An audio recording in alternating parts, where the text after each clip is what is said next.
Vous êtes à la source de l'actualité. À toutes et à tous, bonsoir. Bienvenue les grandes articulations.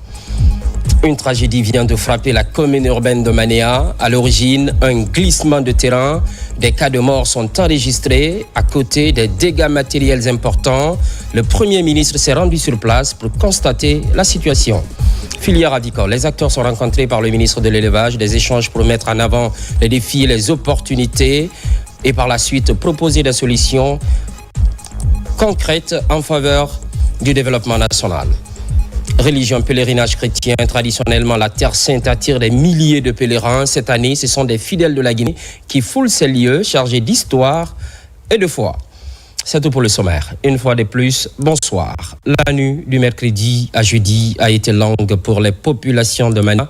Un éboulement s'est déclaré dans cette partie du Grand Conakry.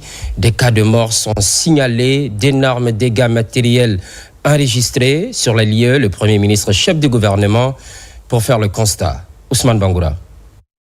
Mercredi 20 août 2025, une coulée de terre a bouleversé la vie des habitants de Manéa.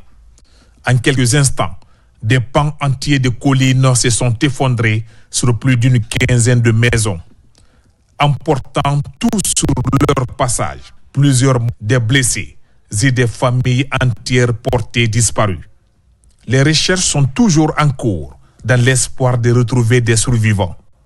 Informé du drame, le Premier ministre Amadou Ouriba a quitté la capitale pour se rendre sur les lieux, accompagné de plusieurs membres du gouvernement.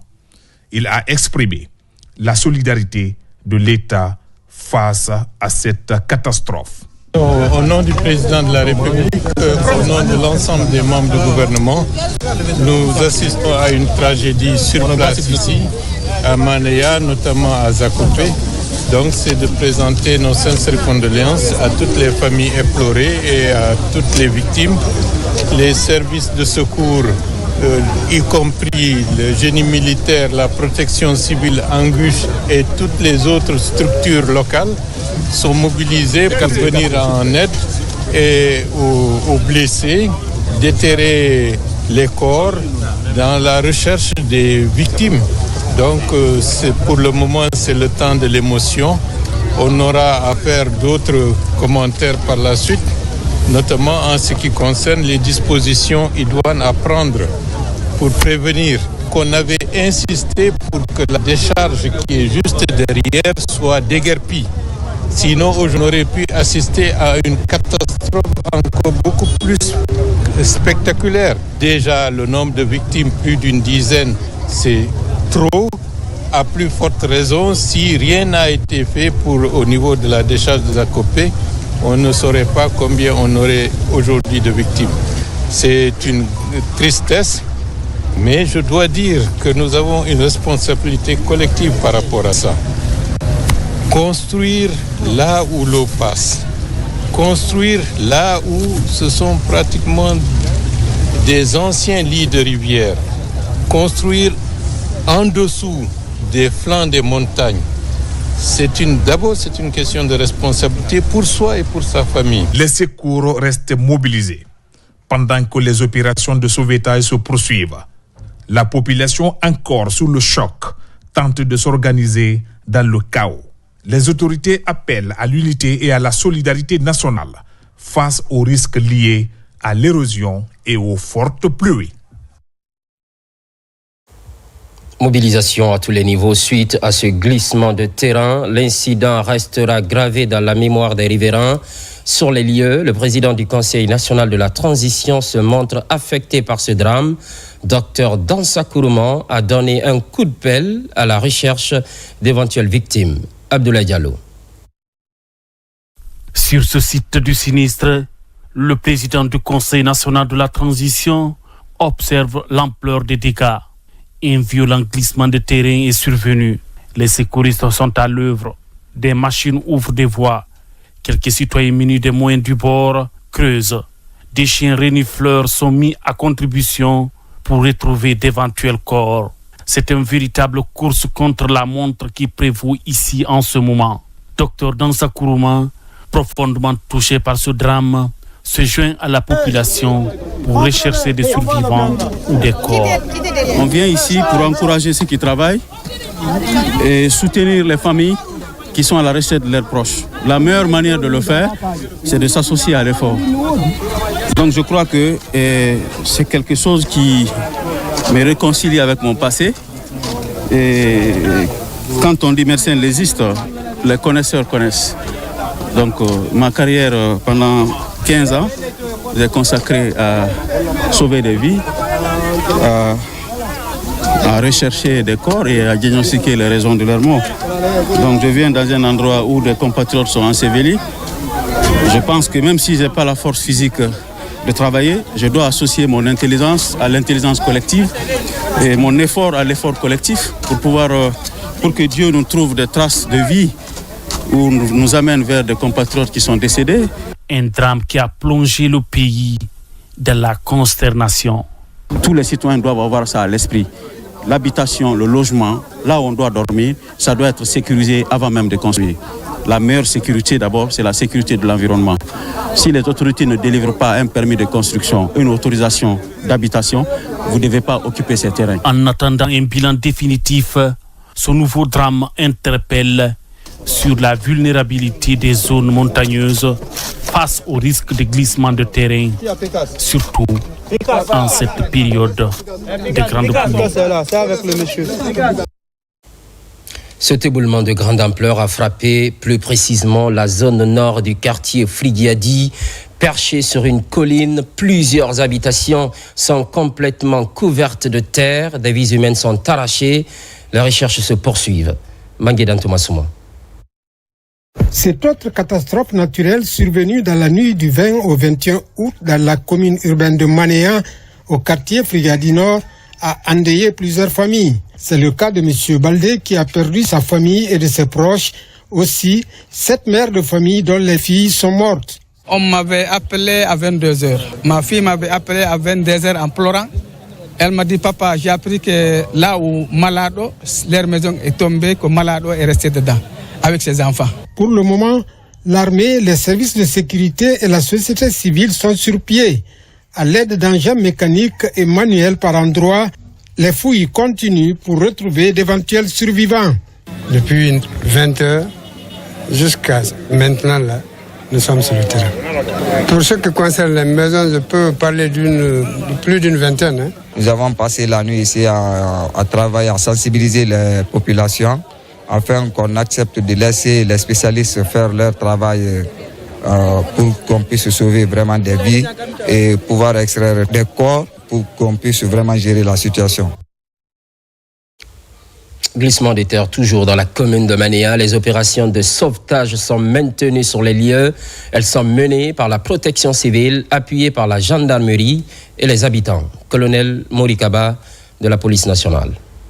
C'est une véritable course contre la montre pour la protection civile, appuyée par la police nationale, la gendarmerie, l'armée et des volontaires, afin de retrouver d'éventuels survivants sous les décombres. Vu l'ampleur de la situation, on a contacté le reste des acteurs concernés, la police, la gendarmerie pour la sécurisation et génie route.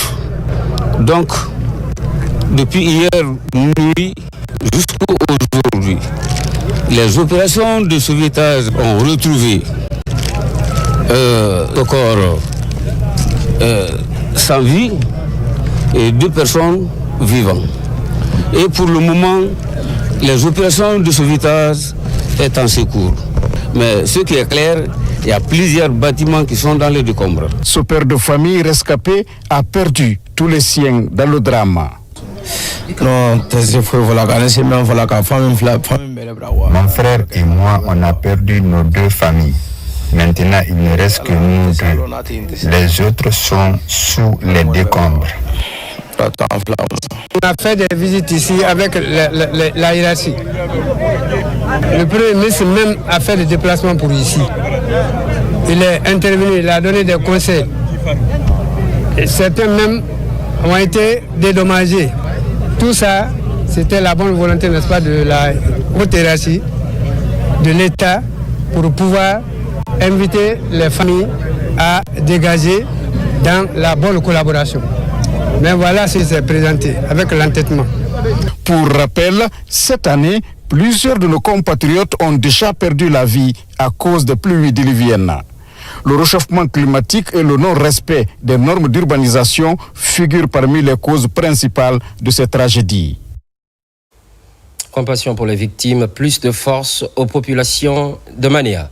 Par ailleurs, au ministère de la Défense, tenue de la première session de la Commission nationale de défense et de sécurité, en toile de fond, l'opérationnalisation de la dite commission suite aux instructions du chef de l'État, sous-lieutenant Sana Kamara de la presse militaire.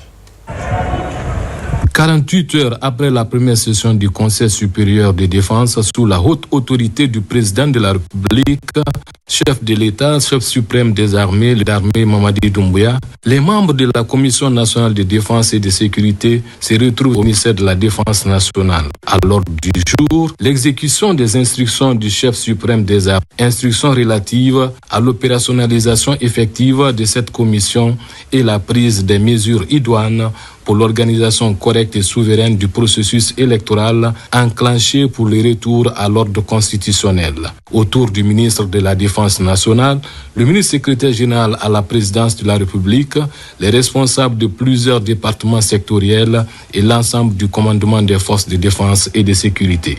Dans le cadre de l'application du décret portant création de la Commission de défense nationale, les membres se sont réunis en ce jour, mercredi, pour implémenter l'opérationnalisation, la concrétisation des instructions de son Excellence, Monsieur le Président de la République. C'est à ce titre qu'on s'est réunis aujourd'hui pour d'abord parler des modalités d'opérationnalisation du processus de sécurisation du territoire national. Avec l'opérationnalisation de la Commission nationale de défense et de sécurité, la Guinée amorce une nouvelle étape dans le renforcement de sa sécurité intérieure et celle de ses frontières. Au cours de cette première réunion, des échanges fructueux entre les membres de l'institution ont permis de trouver les réponses appropriées aux points inscrits à l'ordre du jour. L'activation des dispositifs de sécurité pour la libre circulation des personnes et de leurs biens, de la protection du territoire national, en prenant en compte le processus de sécurisation du référendum sur toute l'étendue du territoire national. La Commission de défense nationale s'est réunie avec tous les membres présents et est convenue de démarrer l'exécution de ces instructions à partir des résolutions de séjour, à partir du lundi. La Commission nationale de défense et de sécurité voit le jour au moment où le pays s'apprête à organiser le scrutin référendaire pour l'adoption d'une nouvelle constitution le 21 septembre 2025 prochain. C'est pourquoi l'accent est surtout mis sur la sécurisation de ce référendum, première étape du processus électoral pour le retour à l'ordre constitutionnel. Insertion socio-professionnelle des jeunes, loin des discours, la matérialisation à travers des espaces appropriés. C'est le cas à Sangoya et Koza. Une visite a lieu sur les chantiers afin d'évaluer les travaux. Diaré Gallo. Le ministre de la Jeunesse poursuit ses visites de terrain. Objectif, suivre les travaux des centres juvéniles d'insertion socio-professionnelle de Sangoya. Ces infrastructures offriront aux jeunes des espaces modernes d'apprentissage, de sport, d'entrepreneuriat. Sur place, les entreprises assurent que les travaux avancent bien. Pour ce qui concerne les travaux de construction de l'émergence de Sangoya, à date, on a presque vers les finitions. On a fait tous les gros œuvres. Nous sommes environ à 80% d'avancement des travaux.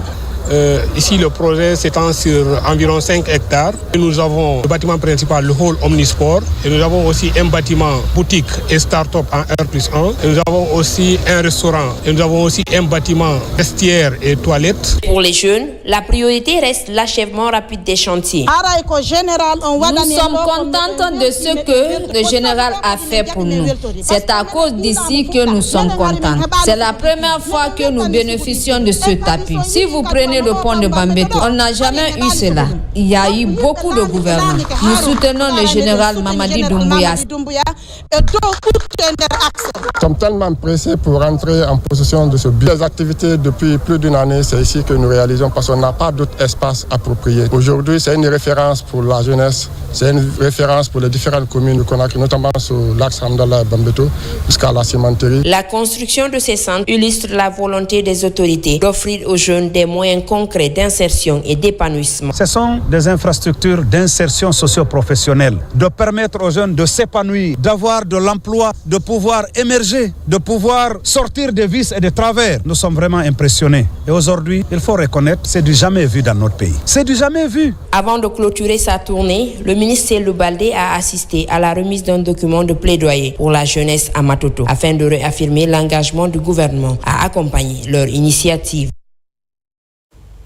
Et puis cet élément qui vient juste de nous parvenir, secteur minier, plus que jamais la Guinée s'impose à l'échelle mondiale. Quelques jours après sa rencontre avec Donald Trump, le nouveau PDG de Rio Tinto jette son dévolu sur Conakry. Comme première destination africaine de son agenda international, il a reçu au palais Mohamed V par le chef de l'État, le général Mamadi Doumbouya. Le patron de Rio Tinto réaffirme l'engagement de son groupe à poursuivre le projet Simandou. Fatoumata Kourouma. La Guinée, au cœur de l'agenda international du nouveau patron de Rio Tinto, récemment nommé à la tête de la multinationale anglo-australienne. Après sa récente rencontre avec le président américain Donald Trump à Washington, Simon Trott a posé ses valises à Conakry.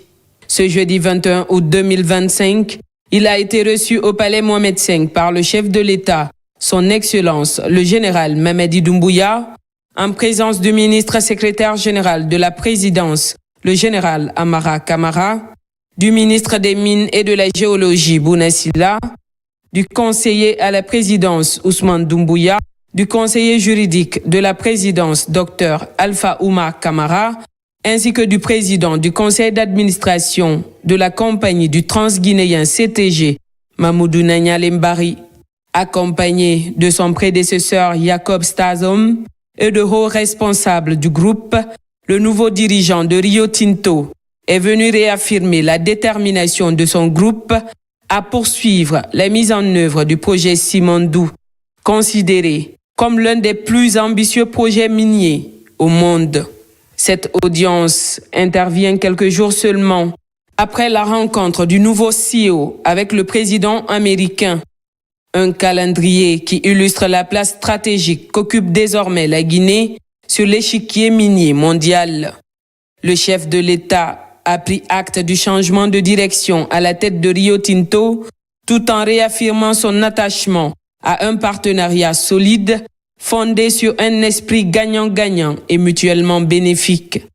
Le chef de l'État a insisté sur l'impérieuse nécessité de maintenir les standards les plus élevés, tant en matière de respect de l'environnement que de prise en compte des droits et du bien-être des communautés riveraines.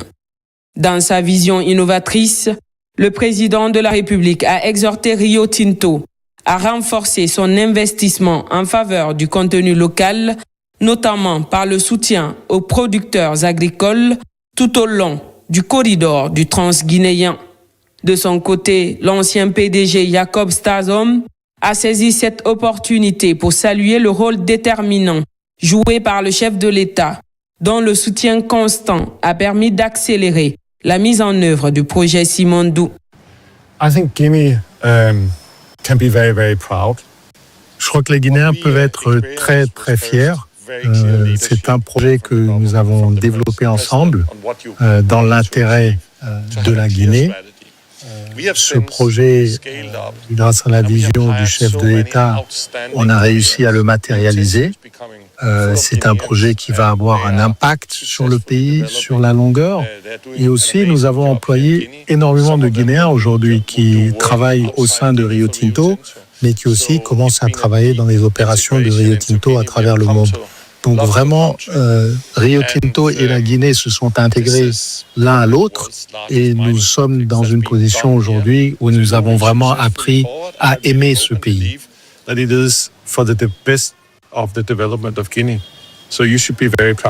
Pour Simon Trout, le nouveau dirigeant, l'objectif est clair. Consolider un partenariat unique et privilégié avec la Guinée et inscrire Simandou comme un modèle de coopération minière à l'échelle internationale. Je suis très heureux d'être là aujourd'hui, vraiment très heureux. Le projet Simandou est le plus grand projet minier au monde. C'est un projet d'importance cruciale pour le minerai de fer.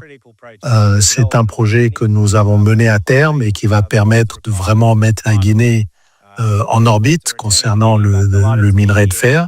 J'ai été reçu ce matin par son Excellence, Monsieur le Président de la République.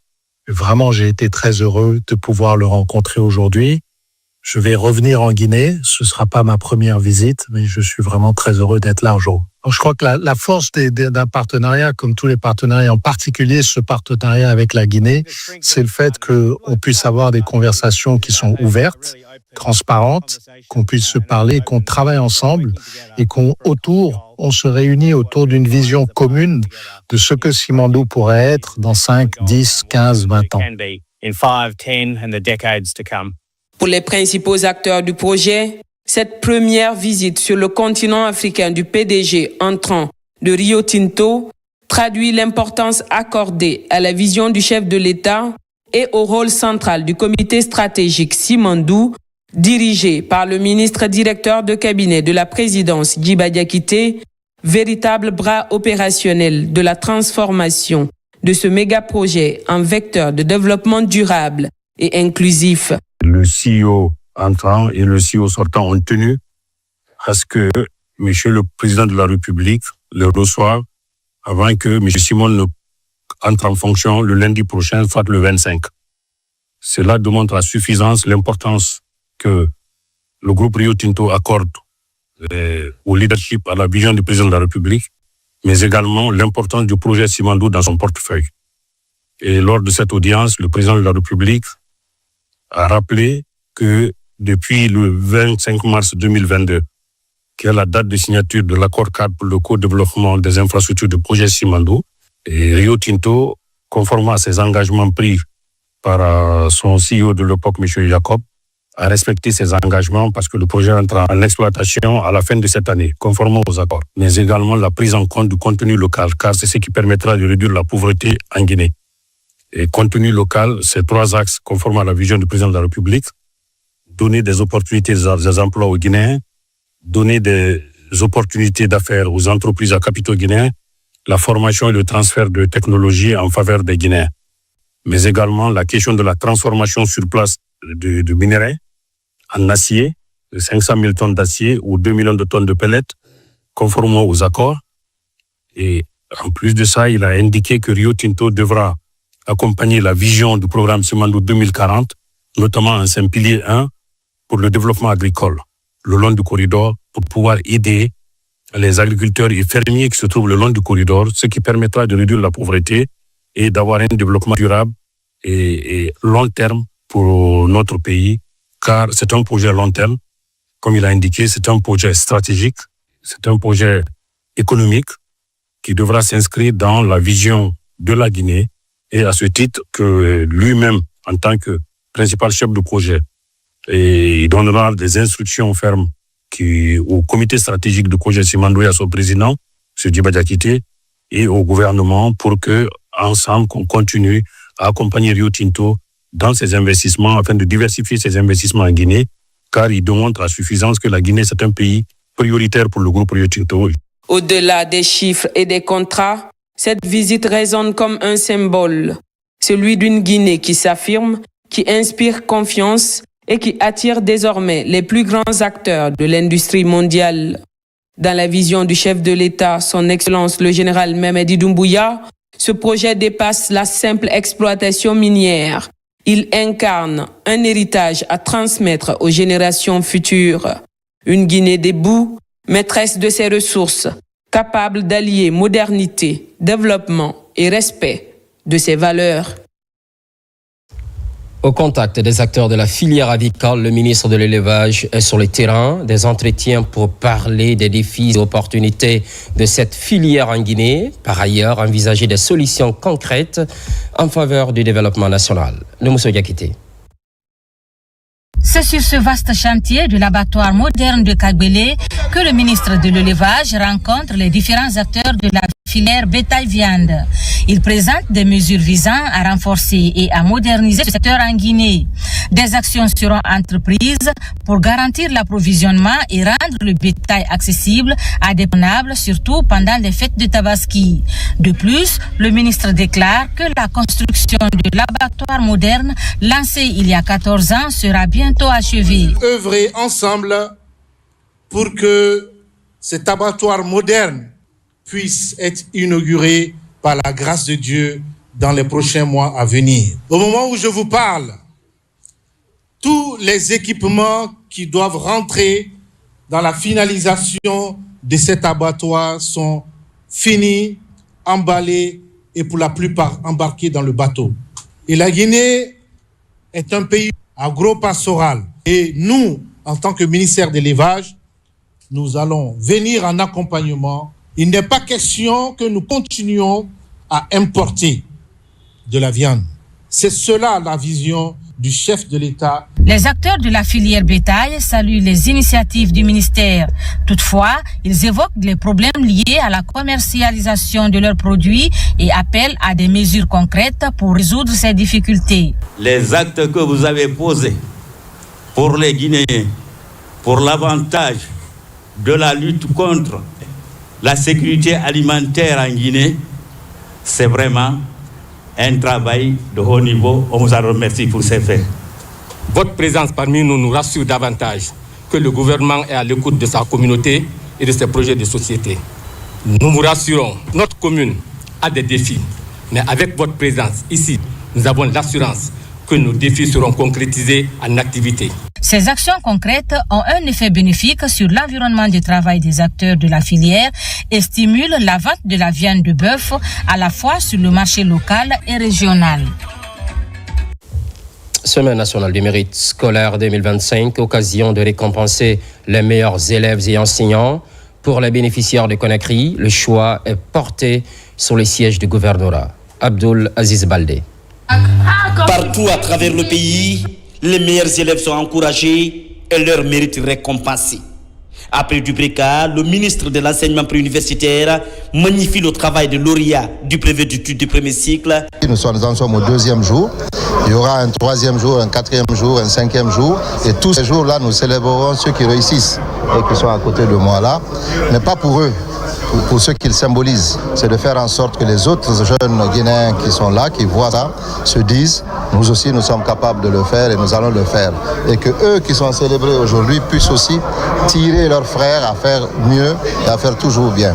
Devant les élèves et parents d'élèves, 10 lauréats sont célébrés au niveau de la région de Conakry. Un enfant qui est premier de sa région ou de sa préfecture ou sa commune, il faut le motiver.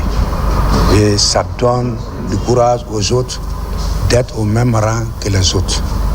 C'est pourquoi nous organisons ici la Senamsco. Je dédie ce prix non seulement à tous mes camarades lauréats ici présents, mais aussi à tous les enfants de la République de Guinée, parce que grâce à notre réussite, c'est la jeunesse guinéenne qui est mise en valeur, cette jeunesse engagée, déterminée et persévérante.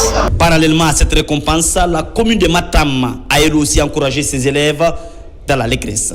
Les objectifs poursuivis à travers la Senamsco sont multiples et essentiels pour le renforcement de notre système éducatif. Ils visent notamment à mettre en valeur des performances scolaires à tous les niveaux d'engagement, consolider les liens entre les établissements scolaires et la famille et les autorités locales, Cette 4e édition de la Semaine nationale du mérite scolaire est célébrée dans toutes les préfectures et régions du pays. On s'intéresse parallèlement à l'accès à la faculté des sciences et techniques de la santé. Le concours est lancé ce mercredi à l'université Gamal Abdel Nasser de Conakry. Les premières épreuves sont dévoilées cette année. 586 candidats ambitionnent de faire carrière dans la médecine. Mounir Bari. Les sciences médicales nécessitent de la qualité, mais également de l'exigence. Au ministère de l'Enseignement supérieur, de la recherche scientifique et de l'innovation, les initiatives se multiplient pour la qualification du capital humain. 586 candidats en lice pour affronter les épreuves afin d'accéder à la faculté des sciences et techniques de la santé de l'université Gamal Abdel Nasser de Conakry. Nous avons procédé au lancement ce matin du concours d'accès à la faculté des sciences et techniques de la santé.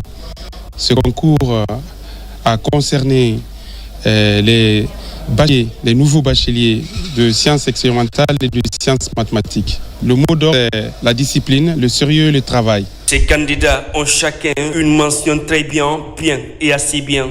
Tous caressent le rêve de faire carrière en médecine ou encore dans les filières paramédicales par exemple. Au niveau de la faculté des sciences et techniques de la santé particulièrement, nous formons les futurs professionnels de la santé de notre pays. Et il faut savoir que notre santé dépend de la qualité du capital humain employé au niveau du ministère de la Santé. Le nombre de places est défini par les autorités. Pour ce qui est de la médecine, il y a 150 places qui sont disponibles. Donc, le concours est ouvert pour 150 bacheliers. Et donc, c'est les premiers à se classer qui vont bénéficier de ces places. Pour la pharmacie, nous avons 50 places. Pour l'odontostomatologie, 40 places. Et pour ce qui est des filières paramédicales, 50 places par option. Après le résultat de ce concours, les admis seront orientés en médecine, en pharmacie, en odontostomatologie et dans les filières paramédicales. Au chapitre de communication, avec la validation du cadre légal du secteur postal guinéen, le but est d'asseoir une base réglementaire moderne. L'activité est pilotée par un expert à la matière. Moussa Kouyaté, explication. Ces travaux de validation des livrables élaborés par un consultant international ont mobilisé des acteurs publics et privés évoluant dans le secteur postal guinéen et d'autres personnes ressources. Ces réformes vont permettre de renforcer la capacité opérationnelle des acteurs sur le terrain.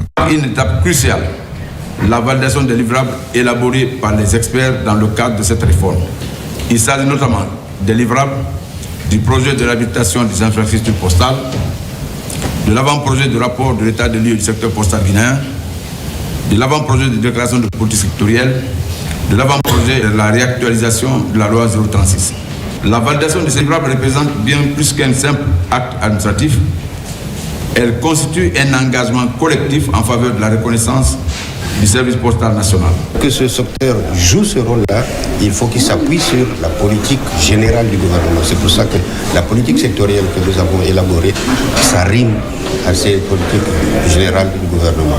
Selon des experts, le secteur postal peut contribuer fortement à booster l'économie du pays. Et pour atteindre cet objectif, la prise en compte des recommandations du département est nécessaire. C'est de prendre en compte l'ensemble des défis du secteur. Comment faire en sorte que la loi puisse régler la problématique, n'est-ce pas, de compétitivité du secteur postal. Comment faire en sorte que la loi puisse permettre, n'est-ce pas, l'attractivité du secteur postal. Et voilà les questions auxquelles le cadre juridique réglementaire doit apporter des réponses appropriées. L'ambition des responsables de la poste guinéenne est de faire ce secteur un levier de transformation au service de la population et de l'administration publique. Ces documents, une fois validés, vont apporter un changement significatif dans ce secteur conformément aux réformes engagées. C'est un secret de Polichinelle. Le fleuve Niger et le Milo sont victimes d'un ensablement avancé. Vous le verrez tout de suite. Ainsi, la santé de tout le bassin est compromise face à la menace. Une réponse urgente est en gestation. Concrètement, il s'agit de la restauration du fleuve. C'est une proposition faite par une entreprise étrangère spécialisée dans le dragage à grande échelle. Mamadou Alpha Baldé, images et témoignages. Le Milo et le fleuve Niger affichent depuis plusieurs années un niveau d'ensablement avancé. Les berges et lits des bassins sont victimes d'actions anthropiques. La situation inquiète. Des mesures fortes de restauration et de dragage sont devenues impératives pour sauver le Milo et le Niger. Tous nos ministères sectoriels se sont rencontrés, ont débattu de que faire du Milo en particulier. Je pense que la conclusion était sans ambiguïté, sans équivoque. C'est un projet de gestion intégrée avec pour premier objectif la restauration écologique. Au ministère de l'Environnement, Gold Trader, des partenaires étrangers proposent leur expertise pour draguer le Milo et le Niger dans un projet en association avec des structures locales. C'est fait correctement. Ça va porter ses fruits au niveau de la renaissance de ces fleuves et au niveau de la navigabilité et de la pêche. Ça peut améliorer. Ça demande un investissement. Aujourd'hui, nous ne parlons pas simplement d'un projet, nous parlons de renaissance, la renaissance des deux artères vitales du fleuve Niger et Milo.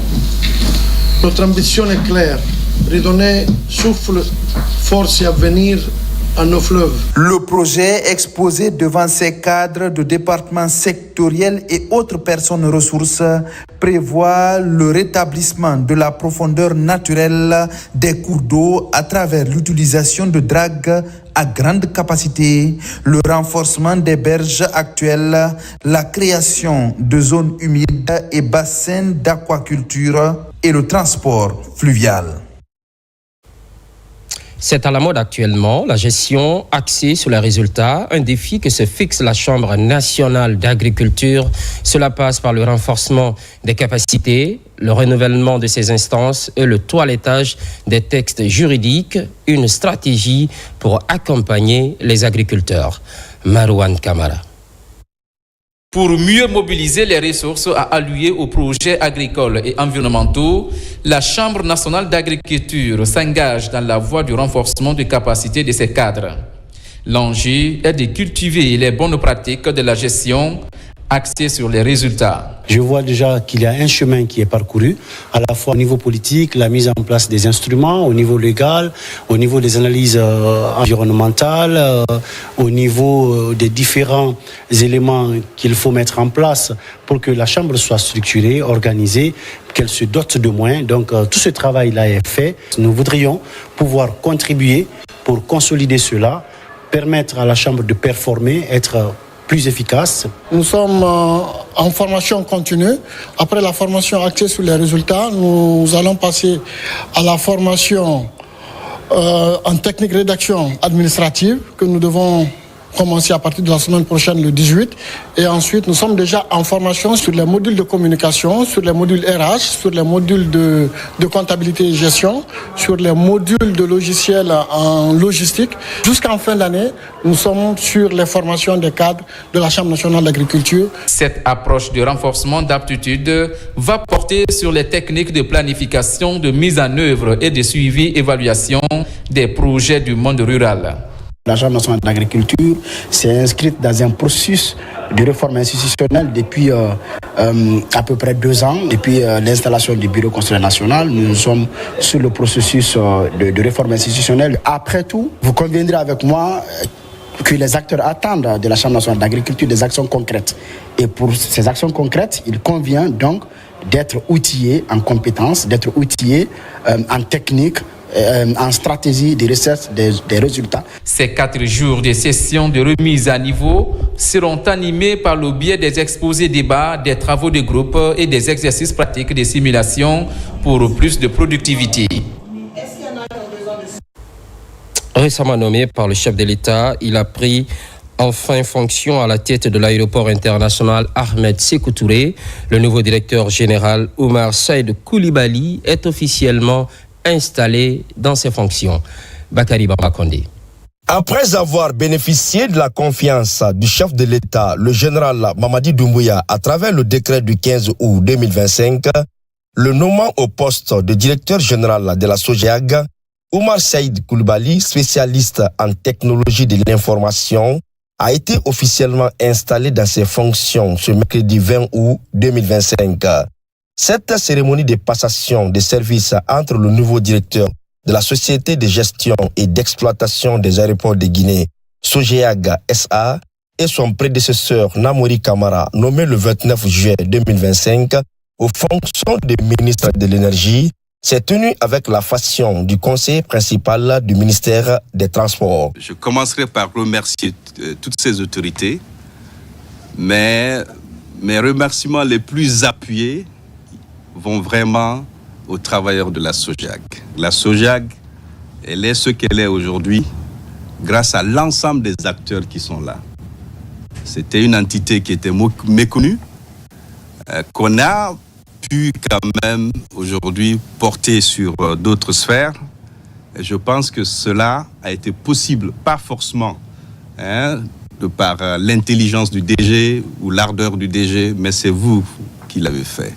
Ce qui reste à faire est beaucoup plus important que ce qui a été fait. On n'a fait que 10% que ce qui devrait être fait. Le directeur général entrant de la SOGEAG a remercié le chef de l'État, son Excellence, le général Mamadi Doumbouya, pour la confiance pour conduire cette exaltante tâche. Je viens pour améliorer ce qui a été fait, mais au moins de pérenniser les acquis. Donc j'espère et je compte sur l'appui de l'ensemble des collaborateurs du ministère des Transports, mais aussi de la SOGEAG, pour qu'ensemble nous puissions relever ce défi. Donc toute ma gratitude va au président de la République, le chef de l'État, le chef suprême des armées, le président Mamadi Doumbouya, pour la confiance placée à ma personne.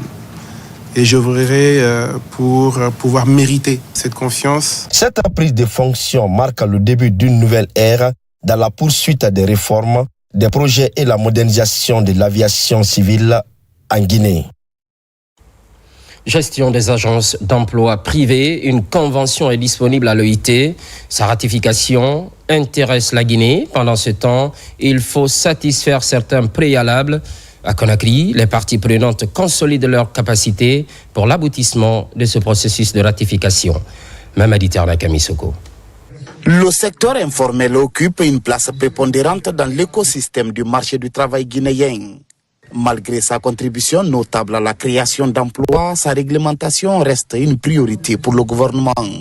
C'est dans ce cadre que les mandats tripartites guinéens se sont retrouvés à Conakry autour de la convention C181 de l'OIT relative à la gestion des agences d'emploi privées. Cet atelier constitue donc une étape essentielle. Il nous permet de renforcer notre compréhension collective des exigences de la convention 181. Il nous permettra également de débattre des conditions et implications de sa ratification pour notre pays. Aussi et surtout valider techniquement le rapport de l'étude de soumission qui servira de base au processus de décision gouvernementale.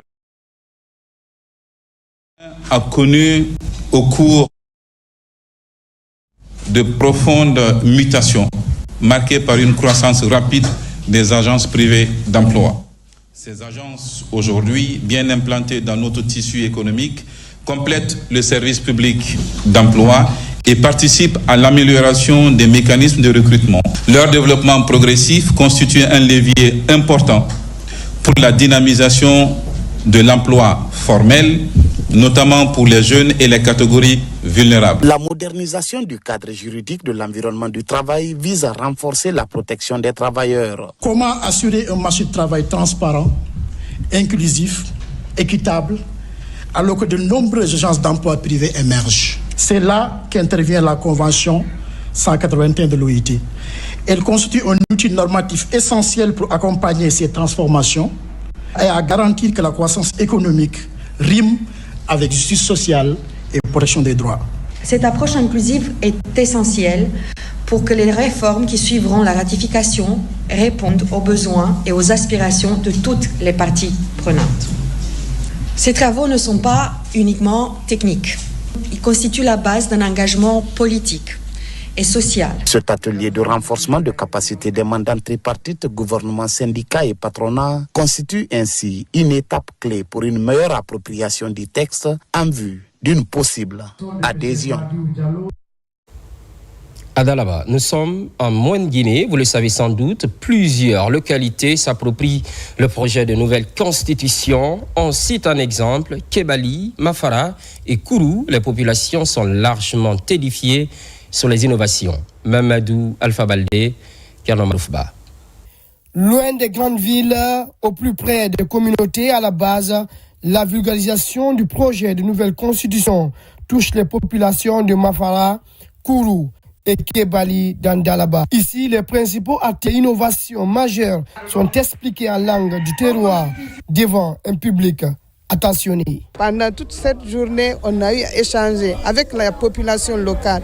La population vraiment a compris le contenu de ces projets de nouvelle constitution. Chacun a son compte dans cette nouvelle constitution.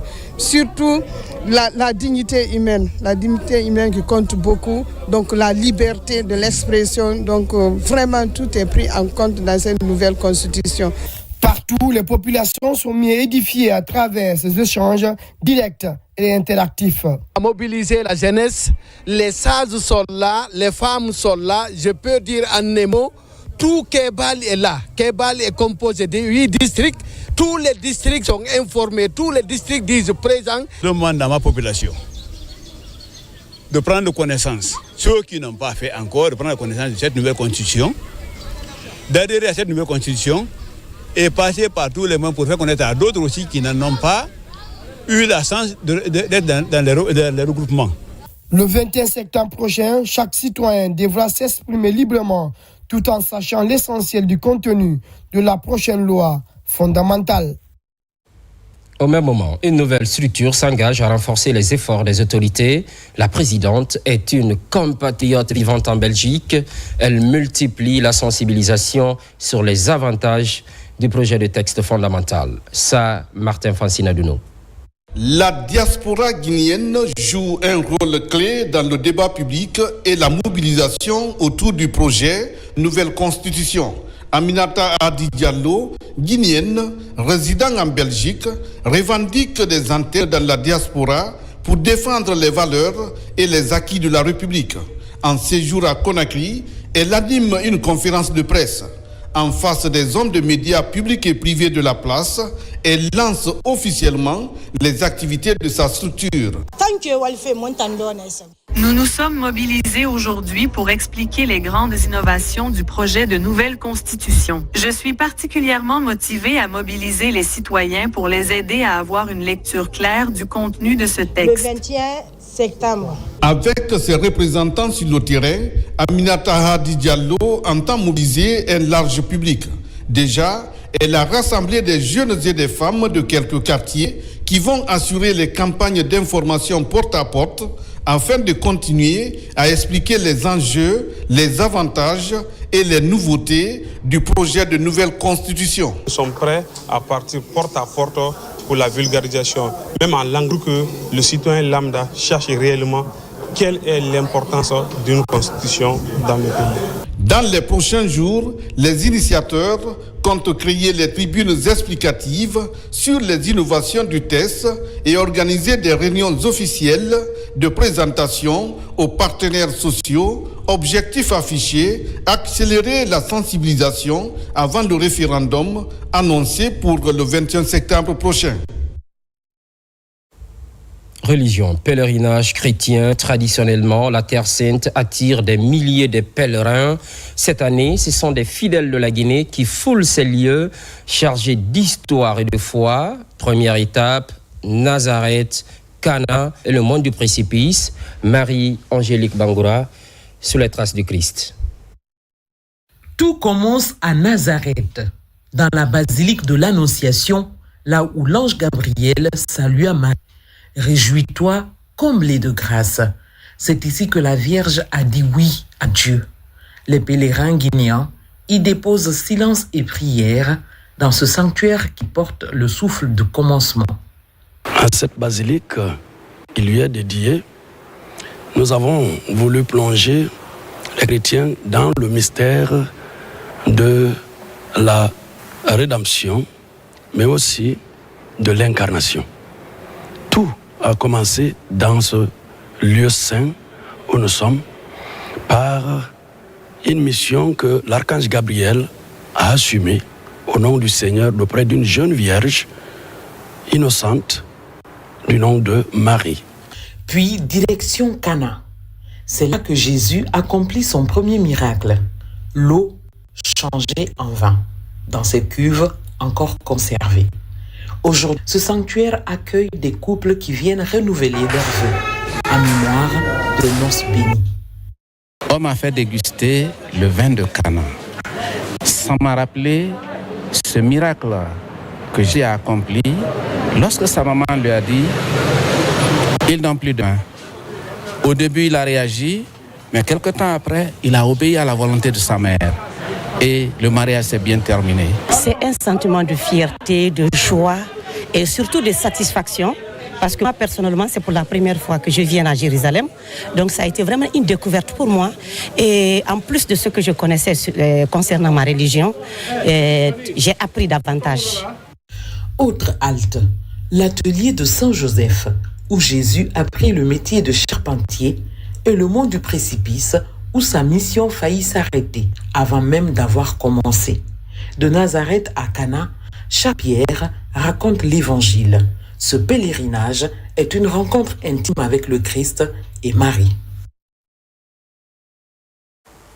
Merci aux équipes techniques et à l'ensemble de la rédaction. Merci à vous également pour l'estime sans cesse renouvelée. L'actualité évolue en Guinée, notre paradis, terre de richesse et d'innovation. Les programmes poursuivent.